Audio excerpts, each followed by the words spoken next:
من شخصا باور ندارم چون که امروز سودی‌های امروزه فقط قانون نیو عموما وظیفه‌دارا رو طرفداری میکنه.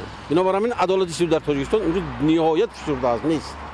چی بانه باوری داریم؟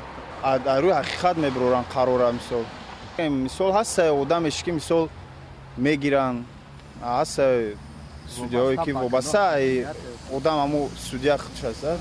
اصلا من باوری دارم. باوری نداشتنم این خطا است. لیکن اساساً اصلیتی کاری سودها را در تاجیکستان خودی همون شهروندانی که کار افتادن امنا معین کرده میتوانند.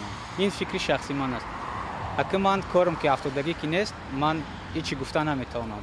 دارم لیکن خیلی کم چون که در خود حیاتی من 5 ینور کاری سودی افتاده بود.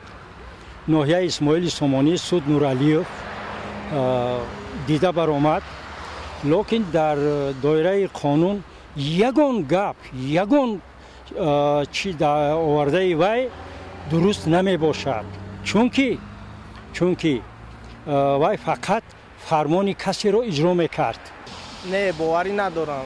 بسیارتر سودی‌هایی هستند که اشفاخور هستند، پورا میگیرند. بسیارتر سودی‌هایی هستند و هستند سودی‌هایی که در جمهوری تاجیکستان ارزوی عدالت کار میکنند، ارزوی انصاف کار میکنند، کمتر هستند. با طلبات جوابگو نیستند. بسیارتر ما میبینیم که جنایتکارایی هستند که آدم کشی میکنند، بسیار جنایت‌های وزین میکنند و با مدت 1 ماه 2 ماه میبینیم آنها در آزادی گشته ایستادند. با عدالت سودی باور دارم، ولی باور دارم مثلا هستن که سودای با وجدانش مثلا پول نمیگیرن.